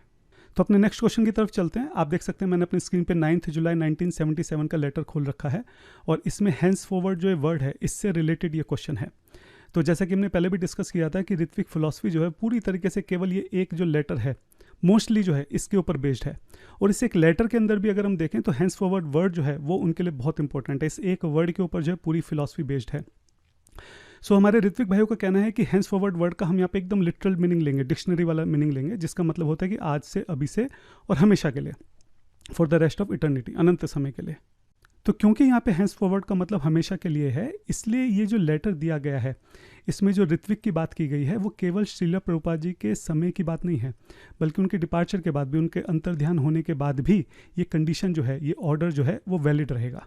ठीक है, ये ऋत्विक वालों का आर्गुमेंट है। और ये मैंने अपनी पिछली वीडियो में भी बताया था कि एक्चुअली अगर आप ध्यान से देखें, यहाँ पे हैंस फॉरवर्ड वर्ड जो है वो ऋत्विक्स के लिए है ही नहीं। सबसे पहली बात, हैंस फॉरवर्ड वर्ड जो है वो टेम्पल प्रेसिडेंट्स के लिए बोला गया है कि टेम्पल प्रेसिडेंट्स में हैंस फॉरवर्ड सेंड रिकमेंडेशन। ठीक है, जो टेम्पल प्रेसिडेंट हैं वो आगे से फर्स्ट और सेकंड इनिशिएशन जो है वो 11 रिप्रेजेंटेटिव्स को भेजेंगे। तो कायदे से यहाँ पे ये होना चाहिए था कि आज के बाद हमेशा से इनिशिएशन जो है वो ऋत्विक्स के द्वारा दिया जाएगा, हैंस फॉरवर्ड, मतलब इस तरह से एक लाइन होनी चाहिए थी। वो लाइन तक नहीं है, सबसे पहली बात। ठीक है, और दूसरा मैंने आपको बताया था कि साफ साफ पता चल रहा है, ये जो नीचे कंडीशन है इसमें लिखा हुआ है कि जिनका इनिशिएशन हो जाएगा उनके नाम श्रील प्रभुपाद जी को भेजे जाएंगे ताकि इनिशिएटेड बुक में उनको ऐड किया जा सके। तो ऑब्वियसली बात है, ये श्रील प्रभुपाद जी को कब कैसे भेजोगे तुम श्रील प्रभुपाद जी के बाद? तो ये कंटेक्चुअल है, ये साफ साफ पता लग रहा है कि ये जो इंस्ट्रक्शन है वो श्रील प्रभुपाद जी के समय के लिए दी गई हैं, क्योंकि ये इंस्ट्रक्शन जो इनवैलिड है, ये प्रभुपाद जी के डिपार्चर के बाद करना पॉसिबल ही नहीं है। तो एक लेटर में ऐसी कोई इंस्ट्रक्शन क्यों ऐड करेंगे जो कि श्रील प्रभुपाद जी के बाद जाने के बाद पॉसिबल नहीं है? तो इसका मतलब हैंस फॉरवर्ड जो है वो इसलिए होगा कि जब तक श्रील प्रभुपाद जी इस धरा पर हैं। लेकिन उनका कहना है कि नहीं हम वो सब नहीं मानेंगे, हम जो है इसका लिटरल मीनिंग लेंगे और वही मानेंगे, कंटेक्स्ट से हमको कोई मतलब नहीं है। यहाँ पे किस कंटेक्स्ट में बात हो रही है, जैसे मैंने बोला 7 और 9 जुलाई का आपस में, उससे किसी से कोई मतलब नहीं है। हम बस हम इस वर्ड को पकड़ के बैठेंगे और इसका हम डिक्शनरी मीनिंग लेके हम तो उसी से मानेंगे। ठीक है, उनका ऐसा कहना है। चलो ठीक है, अभी क्या है, मैं आपको एक और लेटर दिखाता हूँ यहाँ पे श्रील प्रभुपाद जी का। ये लेटर है 23 मार्च 1971 का। आप देखिए यहाँ पे श्रील प्रभुपाद जी भी हैंस फॉरवर्ड वर्ड यूज़ कर रहे हैं। ठीक है, क्या बात चल रही है यहाँ पे, वो अपने जो उनके शिष्य हैं चंदन आचार्य, उनको बता रहे हैं कुछ कि बीटीजी और जो भागवतम के कैंटोज हैं उसके प्रिंटिंग से रिलेटेड मैसेज है। प्रभुपाद जी कह रहे हैं कि आप जल्दी जल्दी प्रिंट कीजिए। ठीक है, सेकंड और थर्ड कैंटो को आप जल्दी से ख़त्म कीजिए। मैंने जो है फोर्थ कैंटो की ऑलरेडी जो है यहाँ पे स्टार्ट कर दिया है, एडिटिंग करना मैंने जो है दोबारा से इस रिकॉर्डिंग जो है वो मैंने यहाँ पे स्टार्ट कर दिया है ना, हैंस फॉरवर्ड। इसलिए अब आप क्या करिए, मैं आपको अब यह ध्यान से पढ़िए एक लाइन, ये आप henceforward I shall be supplying material for all cantos and you must do the rest, editing, layout, printing etc. मैं आपको सभी कैंटो का जो मटेरियल है, जो मैं रिकॉर्ड कर रहा हूँ, जो भी है वो मैं आपको प्रोवाइड करता रहूँगा। आप बचा हुआ सारा काम आप करते रहिए, एडिटिंग, लेआउट, प्रिंटिंग। अब आप मुझे बताइए कि यहाँ पे हैंस फॉरवर्ड जो है क्या उसका मतलब हमेशा के लिए माना जाए जो प्रभुपाद जी ने यूज़ किया है? मतलब क्या प्रभुपाद जो है for rest of the eternity, अनंत समय के लिए इन कैंटो का जो मटेरियल है वो सप्लाई करने वाले हैं और अनंत समय के लिए जो हमारे चंदन आचार्य हैं वो एडिटिंग, लेआउट, प्रिंटिंग करने वाले हैं? क्या इसका ये मतलब है? या इस बात का ये मतलब है कि जब तक इन कैंटो का, जब तक ये सारे कैंटो ख़त्म नहीं हो जाते, ठीक है, जो भी 12 स्कंद हैं, श्रील प्रभुपाद जी चाह रहे हैं कि उसकी एडिटिंग, लेआउट, प्रिंटिंग करी जाए। आप बताइए कैसे इस वर्ड का मतलब यहाँ पे अनंत समय के लिए यूज़ हो सकता है? हाँ, श्रील प्रभुपाद जी इस वर्ड को यहाँ पे कंटेक्चुअल यूज़ कर रहे हैं और ये खाली एक लेटर नहीं है। आप हैंस फॉरवर्ड को जरा वेदाबेस में सर्च करिए, बहुत सारे लेटर मिलेंगे और बहुत सारी जगह श्रील प्रभुपाद जी उसको कंटेक्स्ट में यूज़ कर रहे हैं। ये वीडियो ऑलरेडी बहुत लंबी हो गई है, इसलिए मैं और एग्जाम्पल नहीं दिखा रहा हूँ। किसी को दिक्कत होगी तो मैं एग्जाम्पल दिखा सकता हूँ या फिर मैं नीचे उनका और लिंक डाल सकता हूँ। कहने का मतलब है कि श्रील प्रभुपाद जी खुद भी हैंस फॉरवर्ड वर्ड को कंटेक्चुअल यूज़ करते थे, है ना। पहली बात तो ये जो लेटर में हैंस फॉरवर्ड वर्ड है प्रभुपाद जी ने लिखा भी नहीं, ये तो तमाल कृष्ण महाराज जी ने लिखा है। वो बोल रहे हैं कि मैंने बाई चांस उस वर्ड को चूज़ कर लिया, लेकिन चलो जो भी है चूज़ कर भी लिया, इसका यहाँ पे सिर्फ और सिर्फ कंटेक्चुअल मतलब है। जो 7 जुलाई में टेम्परेरी प्रॉब्लम है उसका यहाँ पे टेम्परेरी सॉल्यूशन है और ये सारी बात जो है श्रील प्रभुपाद जी जब तक यहाँ पर हैं, धरती पर थे, तब तक के लिए हो रही है, जो कि इस लास्ट जो लाइन है उससे भी सिद्ध होती है। और हैंस फॉरवर्ड मतलब जो है वो एक कंटेक्स्ट में यहाँ पे जो है उसका एक तरह से यूज़ किया गया है और ऐसा पहली बार नहीं हुआ। और भी बहुत सारे लेटर ऐसे हैं जिसमें श्रील प्रभुपाद जी हैंस फॉरवर्ड को एक कंटेक्स्ट के रूप में जो है उसका इस्तेमाल करते हैं। तो हैंस फॉरवर्ड की प्रॉब्लम यहाँ पे ख़त्म हो जाती है। आज के बाद आप अपनी किसी भी वीडियो में ऐसा मत बोलिएगा कि जो हैंस फॉरवर्ड है वो तो हमेशा हमेशा के लिए है। ठीक है, हमने देख लिया है कि यहाँ पे हैंस फॉरवर्ड जो है वो सिर्फ एक कंटेक्स्ट के रूप में यूज़ किया गया है कि जब तक श्रील प्रभुपाद इस धरा पर हैं तब तक ये इंस्ट्रक्शन जो है वो वैलिड है। तो ऋत्विक फिलॉसफी से संबंधित तो यही 2 मुख्य प्रश्न जो है मुझे दिखाई दिए थे ऋत्विक भाइयों की तरफ से, जिनका मैं ऑलरेडी उत्तर दे चुका हूँ कि कैसे 9 जुलाई का जो लेटर है वो 7 जुलाई से कनेक्टेड है और हैंस फॉरवर्ड का यहाँ पे क्या कंटेक्स्ट है। उसके अलावा 3-4 और छोटे छोटे प्रश्न हैं, मैं सोचूं इसको भी ले लेता हूँ, नहीं तो अलग से वीडियो बनानी पड़ेगी। तो अगर आप मेरे स्क्रीन पर देख रहे हैं इस वक्त मैं यहाँ पे भगवत गीता, जो हमारी Bhagavad Gita as it is Srila Prabhupada ji की, उसके इंट्रोडक्शन सेक्शन में हूँ। और यहाँ पे अगर हम बिल्कुल अंत में जाएंगे तो हम देखेंगे यहाँ पे हमारे आचार्यों के नाम दिए गए हैं। तो ऋत्विक भाइयों का प्रश्न है कि यहाँ पे हमारे 33वें आचार्य क्यों नहीं हैं, ये हमने शिला प्रभुपाद जी को यहाँ पे रोक ही क्यों दिया। 33, 34 हमारे तो यहाँ हंड्रेड्स ऑफ गुरुज हैं, तो उन सबके नाम क्यों नहीं है, या फिर किसी का भी नाम क्यों नहीं है यहाँ पे। इसका मतलब हम भी ऋत्विक को मानते हैं। अब ये सच में थोड़ा बच्चे वाला क्वेश्चन था, इतना अच्छा क्वेश्चन नहीं था, लेकिन मुझे सरप्राइज़ हुआ कि और भी कई लोगों ने प्रश्न पूछना शुरू कर दिया, तो मैं यहाँ पे इसको क्लैरिफाई कर देता हूँ। हम जानते हैं कि ये जो आचार्यों के नाम यहाँ पे दिए गए हैं, ये एक्चुअली शिक्षा गुरु हैं, शिक्षा प्रणाली है, ये दीक्षा नहीं है। हाँ, हम जानते हैं भक्ति सिद्धांत सरस्वती महाराज ने हमको ये लिस्ट दी थी, और हम ये भी जानते हैं भक्ति विनोद ठाकुर महाराज के जो गुरु हैं वो जगन्नाथ दास बाबा जी नहीं थे, विपिन बिहारी जी थे। इसी तरह गौर किशोर दास बाबा जी के गुरु भी भक्ति विनोद ठाकुर नहीं थे। ठीक है, तो ये शिक्षा प्रणाली है, तो दीक्षा नहीं है। ऐसा जरूरी नहीं है कि शिला प्रभुपाद जी के जो डिसाइपल हैं उनका नाम यहाँ पे ऐड किया जाए। ठीक है, दूसरी बात, अगर आप थोड़ा जीबीसी रिजोल्यूशन देखें तो शिला प्रभुपाद जी के इस्कॉन के अंदर बहुत स्पेशल पोजीशन है। Srila Prabhupada ji is not just any other acharya in the parampara. ठीक है, शिला प्रभुपाद जी जो हैं वो हमारे फाउंडर आचार्य हैं, वो हमारे प्रोमिनेंट शिक्षा गुरु हैं। इसका अर्थ ये है कि जब तक इस्कॉन रहेगा तब तक भक्ति वेदांत स्वामी महाराज शिला प्रभुपाद जी ही हमारे शिक्षा गुरु रहेंगे।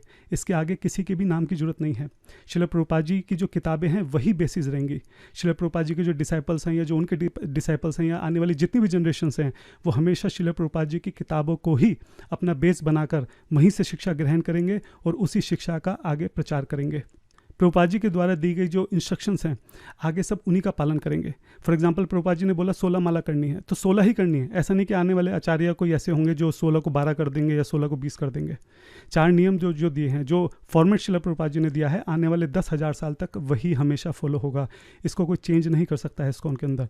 शिला प्रभुपाद जी की, जैसे मैंने बोला कि प्रोमिनेंट पोजीशन है आज भी और हमेशा के लिए। शिला प्रभुपाद जी जो हैं वो इस्कॉन के प्रोमिनेंट आचार्य रहेंगे, इसलिए उनका नाम जो यहाँ पे लिखा गया है ये अंतिम नाम है। इसके आगे जो है यहाँ पे किसी का नाम लिखने की आवश्यकता नहीं है। अगला प्रश्न जो है वो यहाँ पे 9 जुलाई का जो लेटर है इसमें शिला प्रभुपाद जी के सिग्नेचर से संबंधित है। अपनी पिछली वीडियो में मैंने इस बारे में कुछ बोला था और मुझे ऐसा लगता है कि शायद मेरी बात को ठीक से समझा नहीं गया, या यूँ कह लो कि मैं शायद अपनी बात को ठीक से समझा नहीं पाया। तो मैं दोबारा से इस पॉइंट को यहाँ पे बोल देता हूँ कि ये जो लेटर है ये तमाल कृष्ण गोस्वामी महाराज जी के द्वारा लिखा गया है। ये लेटर उन्हीं का है, इसलिए अंत में आप देखेंगे तमाल कृष्ण गोस्वामी महाराज जी के ही यहाँ पे सिग्नेचर हैं। यहाँ इस लेटर को अप्रूव्ड जो है वो प्रभुपाद जी से कराया गया है और वहाँ पे प्रभुपाद जी के सिग्नेचर हैं। मैं मानता हूँ इस बात को, लेकिन मैं पॉइंट ये बोलना चाह रहा था, ये सिग्नेचर होने या ना होने से इस लेटर की ऑथेंटिसिटी पे कोई फ़र्क नहीं पड़ता। ये लेटर जो है पूरी तरीके से ऑथेंटिक है। अगर यहाँ प्रभुपाद जी के सिग्नेचर नहीं भी होते तो भी ऑथेंटिक है, और है तो भी ऑथेंटिक है। मैं पॉइंट जो है इस लेटर की ऑथेंटिसिटी के ऊपर नहीं उठा रहा हूँ, मैं पॉइंट जो है इस लेटर की इंपॉर्टेंस के ऊपर उठा रहा हूँ। मेरा जो मेन पॉइंट था, जो इथोस था, वो इस बात के ऊपर था कि अगर ये लेटर इतना इंपॉर्टेंट था तो शिला प्रभुपाद जी को अपने हाथ से लिखना चाहिए था। अगर वो अपने हाथ से नहीं लिख पा रहे थे तो उनको डिक्टेट कम से कम करना चाहिए था, और डिक्टेट करके कायदे से यहाँ जो मेन सिग्नेचर हैं वो शिला प्रभुपाद जी को करने चाहिए थे कि ये जो इंस्ट्रक्शन है वो शिला प्रभुपाद जी की तरफ से जा रही हैं। जबकि ऐसा नहीं हुआ। शिला प्रभुपाद जी ने इसकी भी जरूरत नहीं समझी। तमाल कृष्ण महाराज जी ने इस लेटर को लिखा, उन्होंने ही साइन किया, यहाँ पे उन्हीं के ही साइन है, और वो बोलते हैं कि मैंने बाद में अप्रूव्ड करा लिया भक्ति वेदांत महाराज जी से, ताकि उनकी बात को बल मिल सके, ताकि बाकी सब जीबीसी और पूरी दुनिया में जो भी टेम्पल प्रेसिडेंट्स हैं वो उनकी बात को सीरियसली लें। मतलब वो बिना साइन कराए भी काम चल सकता था, लेकिन उन्होंने केवल करा लिया साइन कि चलो ठीक है, उनकी बात को लोग सीरियसली लेंगे। लेकिन एक्चुअली में अगर ये इतनी इंपॉर्टेंट इंस्ट्रक्शन होती, यहाँ पे शिला प्रभुपाद जी अगले 10,000 साल के लिए पूरा प्रोसेस बदलने वाले थे, तो वो खुद इस लेटर को डिक्टेट करते, और ये जो मेन साइन है यहाँ पे वो शिला प्रभुपाद जी के होते। आई होप मैंने अपनी बात को यहाँ पे क्लैरिटी से रख दिया है कि लेटर की ऑथेंटिसिटी के ऊपर प्रश्न नहीं है, लेटर की इंपॉर्टेंस के ऊपर जो है वो प्रश्न है। उसके बाद अगर आप मेरा स्क्रीन देख रहे हैं तो हरे कृष्णा संगा ग्रुप के अंदर ये एक छोटे प्रभु जी हैं, मेरे छोटे भाई, इन्होंने अति उत्साह में आकर यहाँ पे एकदम वीडियो बना दिया कि किस तरीके से जो टेप्स हैं उनको जो है जला दिया गया, हटा दिया गया, वो मिस हो गई हैं, और टेप जो हैं वो ऑल्टर्ड हो गई हैं। और उन्होंने बोल दिया कि 28 मई का जो कन्वर्सेशन है यहाँ पे, उसमें जो ग्रैंड डिसाइपल वर्ड यूज़ हुआ है, ये ग्रैंड डिसाइपल वर्ड जो है ये बाद में ऐड किया गया है। ये जो ग्रैंड डिसाइपल वर्ड आप देख रहे हैं ना अपने स्क्रीन पे, ये बाद में ऐड कर दिया, ये पहले नहीं था। इस तरह के क्लेम्स, बड़े बड़े क्लेम्स जो हैं उन्होंने यहाँ पे आके कर दिए। तो पहले मैं ग्रैंड डिसाइपल वर्ड को यहाँ पे इसी का एक बार जवाब दे देता हूँ। तो ये जो टेप है इसमें कोई दो राय नहीं है कि ये थोड़ा कंट्रोवर्शियल है। इस टेप के साथ एडिटिंग हुई है और इसके कई सारे अलग अलग वर्जन हैं। एक्चुअली इसके 8 अलग अलग वर्जन हैं जिसमें थोड़े थोड़े से चेंजेस हैं। तो अगर मैं आपको अपने स्क्रीन पे दिखाऊं तो आप ये देख सकते हैं एक्सेल शीट, ठीक है। इस एक्सेल शीट में इसके जो 8 अलग अलग वर्जन हैं इस टेप के, वो दिए गए हैं, ठीक है। और अगर आप देखें यहाँ पे ग्रैंड डिसाइपल जो प्रभु जी ने यहाँ पे क्लेम किया है कि ग्रैंड डिसाइपल वर्ड को ऐड किया गया है, एक्चुअली में आप कोई भी इसमें अगर वर्जन उठा के देख लेंगे तो ग्रैंड डिसाइपल वर्ड हर एक वर्जन में मिलेगा। आप ये देख रहे हैं यहाँ पे ये 8 अलग अलग वर्जन है, 8 वर्जन के अंदर ग्रैंड डिसाइपल है। यहाँ पे भी ग्रैंड डिसाइपल है, यहाँ पे भी ग्रैंड डिसाइपल है। ग्रैंड डिसाइपल थोड़ा अलग अलग करके है लेकिन ग्रैंड डिसाइपल है, ठीक है। कन्फ्यूजन जो है ग्रैंड डिसाइपल से पहले जो वर्ड आया है ही और ही इज़, उसमें कन्फ्यूजन है। कहीं पे ही इज़ लिखा हुआ है, कहीं पे हिज लिखा हुआ है, ठीक है। लेकिन ग्रैंड डिसाइपल वर्ड जो है उसमें कहीं कोई, उसमें 8 टेप में वो चीज़ बराबर है। दूसरी बात, जो लास्ट वाली लाइन है डिसाइपल ऑफ माई डिसाइपल, ठीक है, रेगुलर गुरु, ये भी सारी टेप्स के अंदर बराबर है। जो इस लाइन का जो लास्ट वर्ड है दैट्स इट, ठीक है, इसमें थोड़ा कहीं छेड़खानी दिखती है, कहीं जगह दैट्स इट है, कहीं पे जस्ट सी है, इस टाइप से करके है। लेकिन जो मेन लाइन है that's it, sorry that's all, he becomes disciple of my disciple, ये जो 8 वर्जन है इस टेप के 8 के अंदर बराबर है। तो हमारा जो मेन आर्ग्यूमेंट है कि श्रील प्रभुपाद जी ने जो वर्ड यूज़ किया है disciple of my disciple, grand disciple, चाहे आप इस टेप का कोई भी वर्जन उठा के देख लो, वो सबके अंदर यहाँ पे दिया हुआ है। अब बात करते हैं मिसिंग टेप्स के बारे में। तो ये जो पूरा प्रोसेस डिफाइन है कि कैसे श्रील प्रभुपाद जी की जो दिव्य वाणी है कैसे उसको रिकॉर्ड किया जाए, कैसे उसको प्रिजर्व किया जाए और बाद में कैसे उसको ट्रांसलेट किया जाए, ट्रांसक्राइब किया जाए, ये पूरा प्रोसेस जो है श्रील तमाल कृष्ण गोस्वामी महाराज जी ने इसको डिफाइन किया था। तो होता ये था कि जो रिकॉर्डिंग होती थी, महाराज जी प्रयास करते थे कि श्रील प्रभुपाद जब भी कुछ बोलें तो वो रिकॉर्ड हो, और इन रिकॉर्डेड जो कैसेट्स हैं, इन कैसेट्स को यहाँ से जो है लॉस एंजलिस भेजा जाता था। और लॉस एंजलिस में जो है फिर वहाँ पे धीरे धीरे आने वाले कुछ हफ्तों में, महीनों में, सालों में धीरे धीरे उसको जो है फिर ट्रांसक्राइब किया गया था। तो श्रील प्रभुपाद जी की लास्ट की जो कुछ टेप्स हैं, अगस्त, सितंबर, अक्टूबर, नवंबर, ये जो लास्ट की 3-4 महीनों की जो टेप्स हैं, इसमें कुछ टेप्स मिसिंग हैं। और उसका कारण ये है कि जब इन टेप्स को जो है लॉस एंजलिस भेजा गया, उसके बाद जो श्रील प्रभुपाद जी हैं वो डिसअपेयर हो गए। तो जो लॉस एंजलिस के जो भक्त लोग हैं वो बहुत विरह महसूस कर रहे थे, वो जानना चाहते थे कि आखिरी दिनों में क्या हुआ। आज के समय की तरह तो नहीं था उस वक्त कि कैमरे लगे हुए हैं, यूट्यूब चैनल है, रिकॉर्डिंग हो रही है, देख रहे हैं, या फोटो, मोबाइल, कुछ भी नहीं था उस वक्त। हाँ, सिर्फ वो इमेजिन कर सकते थे कि वहाँ पे क्या हो रहा होगा। तो जब उनको खबर मिली कि श्रील प्रभुपाद जी ऐसे ऐसे डिपार्चर कर गए हैं इस भौतिक संसार से, तो जानना चाहते थे कि आखिरी समय में क्या हुआ, प्रभुपाद जी ने क्या कहा, क्या बात हुई।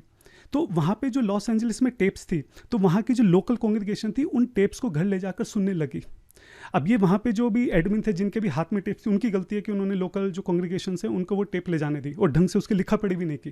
तो कौन टेप लेके जा रहा है, कब लेके गया, कब वापस करके गया, इसका कोई ढंग से रिकॉर्ड मेंटेन नहीं किया गया। और उसी कारण जो है बहुत सारी टेप जो है वो वहाँ पे मिस हो गई। और उस वक्त वृंदावन में इतनी अफरा तफरी मची हुई थी, प्रभुपाद जी की तबीयत इतनी ख़राब थी, लोग रोज़ जो है बड़े बड़े लोग मिलने के लिए आ रहे थे, सारी जीबीसी वहाँ पे आई हुई थी, बहुत चीज़ों के ऊपर डिस्कशन चल रहा था कि क्या करना है, कैसे करना है। सब लोग बहुत एकदम यंग थे, 20-25 साल थे। इतनी अफरा तफरी में जो तमाल कृष्ण गोस्वामी जी महाराज हैं वो ढंग से इस बात को मतलब देख नहीं पाए कि वो टेप मैंने भेजी है लॉस एंजलिस, वो ठीक तो है, क्या हो रहा है, क्या नहीं हो रहा। और इतनी देर में वहाँ पे टेप मिस हो गई। और जब तमाल कृष्ण महाराज जी को इस बारे में पता चला, इमीडिएट उन्होंने वहाँ पे इंस्ट्रक्शन दी कि जो आप टेप इशू कर रहे हो कांग्रेगेशन को, बिल्कुल इसको रोका जाए, उसको प्रिजर्व करके सील करके उसको रखा जाए। ये बहुत दिव्य है, श्रील प्रभुपाद जी की दिव्य वाणी है, ये बहुत प्रीशियस है, इसको ऐसे किसी को बांट नहीं सकते हैं। लेकिन अनफॉर्चुनेटली तब तक काफ़ी सारी टेप जो है वो वहाँ पे मिस हो चुकी थी। मैं आपसे एक बार फिर से रिक्वेस्ट करूंगा कि जब हम किसी सिचुएशन को समझते हैं तो उस समय में जाकर उसको समझना पड़ता है हमको। हम इस वक्त जो है 1970s की बात कर रहे हैं। आप सोचिए कि तमाल कृष्ण गोस्वामी महाराज जी की श्रील प्रभुपाद जी के लिए क्या कमिटमेंट रही होगी, कितना प्रेम होगा कि उन्होंने उस वक्त ये डिसाइड किया कि श्रील प्रभुपाद जी का हर एक शब्द जो है जो वो बोल रहे हैं मुझे वो रिकॉर्ड करना है। आप सोचिए कि उस वक्त 1970 में कोई मोबाइल इंटरनेट कुछ नहीं होता था। हाँ, टेप किसी रिकॉर्डिंग करना अपने आप में एक बहुत बड़ी बात थी, और वो भी वृंदावन जैसे एक बहुत छोटे से गांव में जहाँ ना ढंग से लाइट आती है ना किसी चीज़ का वहाँ पे अरेंजमेंट है। उतनी छोटी सी जगह में भी उन्होंने मेक श्योर करा कि श्रील प्रभुपाद जी की ज़्यादातर उन्होंने लास्ट के दिनों में पूरे जीवन भर जो भी हो सके, जितना भी हो सके, उन्होंने कोशिश की कि हर एक चीज़ को जो है रिकॉर्ड करा जाए। ये जो 20-25 साल के श्रील प्रभुपाद जी के डिसाइपल्स थे ना, इनको श्रील प्रभुपाद जी से इतना प्रेम था कि आप और मैं नहीं समझ सकते हैं कि किस कंडीशन में रहकर, किन चुनौतियों का सामना करते हुए उन्होंने इन सारी चीज़ों का अरेंज करा। आज आप और हम बैठ के बड़े मज़े से वेदाबेस खोल के इधर उधर पढ़ते हैं। आप जानते हैं कि किसकी वजह से हम ये सब पढ़ पा रहे हैं, किसकी वजह से आज हम श्रील प्रभुपाद जी को सुन पा रहे हैं। उनके पीछे तमाल कृष्ण गोस्वामी और जितने भी श्रील प्रभुपाद जी के डिसाइपल्स हैं, ये उनका हाथ है। जिन लोगों को आप लोग जो बड़े आराम से बोगस गुरु, फॉल डाउन और इस तरह के वर्ड जो हैं छोटे छोटे बच्चों को, 20-20 साल के बच्चों को आप लोग रटवा देते हो, ये वही बोगस और फॉल डाउन गुरुज हैं जिनके कारण आज हम श्रील प्रभुपाद जी के एक एक शब्द को सुन पा रहे हैं और पढ़ पा रहे हैं। जरा से बच्चे, 20-20 साल के बच्चे, फॉल डाउन हो गया। हाँ, आप समझ नहीं रहे हैं कि आप किन के लिए इस बात को बोल रहे हैं। वो शिला प्रभुपाद जी के जो डिसाइपल्स हैं उन्होंने फॉल डाउन होने से पहले शिला प्रभुपाद जी की इतनी सेवा कर दी कि आप और मैं जो है बिना फॉल डाउन हुए अगर जीवन भर भी सेवा करें तब भी इतनी सेवा नहीं कर सकते। अब कंट्रोवर्सी तो हर चीज़ पे हो ही जाती है, टेप्स अगर मिसिंग है तो ऑब्वियस सी बात है सब लोग अलग अलग बातें करेंगे, उसमें बहुत सारे लोग अलग अलग बातें करेंगे कि जला दिया होगा, खो दिया होगा, दबा दिया होगा, ये कर दिया होगा, वो कर दिया होगा, लेकिन इसकी कोई प्रॉपर इन्वेस्टिगेशन हुई है? इसका कुछ प्रॉपर रिजल्ट है? किसने कंक्लूड करा है? या सब लोग जो कह रहा है आपने फटाक से आके इंटरनेट पे उसके ऊपर बोल दिया कि ये कहने की जला दिया, वो कहने की वो कर दिया, आपने वेरीफाई करने की कोशिश की इसको कि जो आप बोल रहे हैं वो सही है भी कि नहीं है? आपको अंदाजा है कि जो चीज़ आपने इंटरनेट पे डाली इससे कितना लोगों की ज़िंदगी में असर पड़ रहा है? जो नए नए भक्त जुड़े हैं, जिनकी कोमल भक्ति है, कोमल श्रद्धा है, उनकी श्रद्धा पे कैसे आघात पड़ रहा है, इस चीज़ का अंदाजा है आपको? आपको परवाह है कि कितने लोग जो है प्रभुपाद जी से अलग होकर जा रहे हैं? आप एक बात सोचिए, अगर कोई नया व्यक्ति जो है वो प्रभुपाद जी से जुड़ रहा है और वहाँ पे आके देख रहा है कि ये टेप को जला दिया, ये कर दिया, बोगस गुरु, फॉल डाउन, जो आप सारे दिन इंटरनेट पे बैठ के बोलते हैं, उसकी श्रद्धा पे कैसा आघात पड़ता होगा? वो क्यों ना इस बात को सोचे कि मुझे इन सब झगड़ों में पड़ने की जरूरत ही क्या है, इससे अच्छा तो मैं वृंदावन चलता हूँ, वहाँ पे जो फेमस बाबा जी हैं मैं उनसे दीक्षा ले लेता हूँ। इन सब झगड़ों में पड़ना ही है क्यों है कि कौन सही है कौन गलत है? आपको लगता है कि जो नए लोग हैं जो इस वीडियो को देख रहे होंगे, जो मैं ये सब टेक्निकल समझा रहा हूँ या जो आप बोल रहे हैं, वो उनको ये सब समझ में आ रहा होगा? किसी को कुछ नहीं समझ में आ रहा। वो उनको सिर्फ ये पता है कि ये सब आपस में ही लड़ रहे हैं, सिर्फ इतनी सी बात उनको समझ में आ रही है। और ये जो आप छोटे छोटे 20-20 साल के बच्चे बोगस गुरु, फॉल डाउन, ये जो जितनी उनकी उम्र नहीं है उससे 3 गुना 4 गुना ज़्यादा समय से तो सेवा कर रहे हैं प्रभुपाद जी की, उनके डिसाइपल्स, जिनके लिए जरा जरा से बच्चे बोल रहे हैं कि बोगस गुरु। आपको अंदाजा नहीं है कि किस तरह का जो वैष्णव अपराध है आप खुद कर रहे हैं और किस तरह का वैष्णव अपराध जो है आप ये छोटे छोटे बच्चों से करा रहे हैं जिनको कुछ नहीं पता है। अगर आप शिला प्रभुपाद जी से प्रेम करते ना, आप कभी भी इस तरह की वीडियो जो इंटरनेट पर नहीं डालते।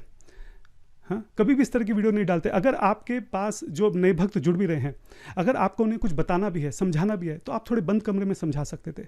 आप थोड़ा मैच्योर ढंग से उनको समझा सकते थे कि हाँ ठीक है, पहले ये प्रॉब्लम्स है, ऐसे ऐसे, अब हम अलग हो गए, हमारा ऐसा सोचना है।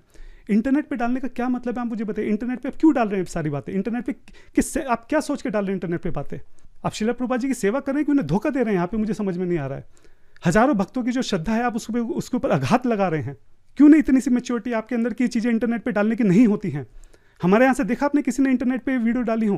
और फिर शोर भी सबसे पहले मचाते हैं, हम प्रभुपाद जी को मानते हैं, हम तो सिर्फ प्रभुपाद जी को मानते हैं, मैं सिर्फ उन्हीं की सुनूंगा, मैं शास्त्रों की नहीं सुनूंगा, मैं तो सिर्फ प्रभुपाद जी दूंगा। आप उनको धोखा दे रहे हो। हैं जी, आप धोखा दे रहे हो। क्यों धोखा दे रहे हो? क्यों झूठ बोल रहे हो?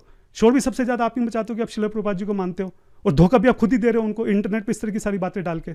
किसी के अंदर थोड़ी सी भी बुद्धि होगी ना, थोड़ी सी भी मैच्योरिटी होगी, कोई थोड़ा सा भी कोई अगर शिला प्रभुपाद जी से प्रेम करता होगा तो वो कभी भी इस तरह की हरकतें नहीं कर सकता। और रही बात ऋत्विक फिलॉसफी की, मैंने आपको साफ साफ दिखाई दिया यहाँ पे कि 2 नवंबर को बिल्कुल अंतिम समय में शिला प्रभुपाद जी की क्या इच्छा थी, बहुत क्लियरली वो उस चीज़ को एक्सप्रेस कर रहे हैं। अगर आपके मन में थोड़ा सा भी शिला प्रभुपाद जी के प्रति प्रेम है, उनकी बात की कोई वैल्यू है, उनकी इच्छा जो है उसका कोई सम्मान है, हाँ, तो इस वक्त कायदे से आपको शिला प्रभुपाद जी से माफ़ी मांगनी चाहिए कि इतने दिनों तक जो आपने हजारों लोगों को शिला प्रभुपाद जी से अलग किया है, हाँ, वो आपको उसके लिए माफ़ कर दें। कायदे से जितनी भी आपने इंटरनेट पे वीडियो डाली है बोगस गुरु और ये फलाने ढंग, ये सारी वीडियो जो है आपको कायदे से डाउन करनी चाहिए। और आपको जीबीसी के साथ हाथ जोड़ कर उनसे प्रार्थना करनी चाहिए कि जो हुआ उसको भूल कर, अपनी गलती को स्वीकार कर आपको शिला प्रभुपाद जी का ये जो मिशन है एस्कॉन, जो शिला प्रभुपाद जी कहते थे कि मेरी एकमात्र शरीर है, एस्कॉन जो है मेरी बॉडी है, मेरा शरीर है, हाँ? आपको शरीर की सेवा में दोबारा से लग जाना चाहिए। और अगर आप ऐसा नहीं करते हैं तो ये बात यहाँ पे साबित हो जाती है कि आपको शिला प्रभुपाद जी से कोई लेना देना नहीं है। उनकी किसी भी बात से, उनकी इच्छा से, हाँ? उनके इंस्टीट्यूट से, उनके विजन से, उनकी इंस्ट्रक्शन से, किसी से आपको कोई मतलब नहीं है। आप सिर्फ जो है अपनी छोटी छोटी, सबने अपनी अपनी दुकानें खोल रखी हैं ऋत्विक के नाम पे, अपने आप को सेल्फ अपॉइंटेड वहाँ पे अपने अथॉरिटी जो है वहाँ पे डिक्लेयर कर रखा है, और उसका जो सुख है, हाँ, कंट्रोल करने का उसको, हाँ, उसको वहाँ पे आप भोग रहे हैं। नहीं तो जो मैंने आपसे प्रश्न पूछा था कि आप जितनी भी छोटी छोटी अलग अलग ऋत्विक ऑर्गेनाइजेशंस खुली हुई हैं, आप सब लोग एकजुट क्यों नहीं हो जाते, क्यों नहीं मिल जाते? आपने क्यों नहीं जवाब दिया उसका? आप रोज़ वीडियो बना रहे हैं, लगातार एक के बाद आप जो है वीडियो रिलीज़ कर रहे हैं, दुनिया भर के शॉर्ट्स रिलीज़ कर रहे हैं, बिना किसी को जाने परखे, फटाफट बिना इन्वेस्टिगेट किए कि जो मैं बोल रहा हूँ उससे वो सही भी है कि नहीं है, उससे क्या असर होगा, बिना किसी चीज़ की परवाह किए लगातार आप लोग वीडियो निकाल रहे हैं। एक वीडियो आपने क्यों नहीं जवाब दिया आपने मेरी इस बात का? आप इतनी सारी जो ऋत्विक ऑर्गेनाइजेशंस हैं, सबका एक ही पर्पज़ है, सबकी एक ही अंडरस्टैंडिंग है ऋत्विक, आप सब लोग क्यों नहीं मिल जाते? आप मुझे जवाब दीजिए इस प्रश्न का। जहाँ तक बात हमारी है, हम लोग बिल्कुल एकदम क्रिस्टल क्लैरिटी के साथ ये चीज़ साबित कर चुके हैं कि शिला प्रभुपाद जी की जो अंतिम इच्छा थी, जो उनका अंतिम ऑर्डर था, वो यही था कि उनके सारे शिष्य जो हैं, उनके जितने भी डिसाइपल्स हैं, जो भी क्वालिफाइड हैं, वो आगे जाके गुरु बने। उसके अलावा जो 9 आपका जुलाई का लेटर, उसकी तो धज्जियाँ उड़ा चुके हैं, बखियाँ उधेड़ चुके हैं, है ना। और जो हैंड्स फॉरवर्ड और इस सब के ऊपर छोटी छोटी चीज़ों के ऊपर आपने जो पूरी फिलॉसफी खड़ी कर रखी है, इन सब को जो है उधेड़ चुके हैं अब हम लोग। अब हमारे पास इतना समय नहीं है कि हम रोज़ रोज़ बैठ के एक ही चीज़ के लिए बार बार वीडियो बनाते रहें। तो ये हमारी अंतिम वीडियो है। कोई बहुत ही इंपॉर्टेंट क्वेश्चन आया, कुछ आया किसी डिवोटी का, तो हम एड्रेस करेंगे, नहीं तो हमारे पास अपनी बहुत सेवा साधना है। हमारे पास इतना समय नहीं है कि हम यहाँ पे इंटरनेट पे बैठ के फिजूल की जो है सेम चीज़ों को जो है बार बार रिपीट करते रहें और लोगों को धोखा देते रहें और लोगों को श्रील प्रभुपाद जी से अलग करते रहें। सभी वैष्णव को मैं यहाँ पे प्रणाम करता हूँ। अगर मेरे इस पूरे वीडियो में किसी के हृदय को ठेस पहुँची हो तो उसको भी मैं उससे क्षमा प्रार्थी हूँ। वाञ्छाकल्पतरुभ्यश्च कृपा सिंधु भैवच पतितनाम पावनेभ्यो वैष्णवेभ्यो नमो नमः। श्रील प्रभुपाद की जय। हरे कृष्णा।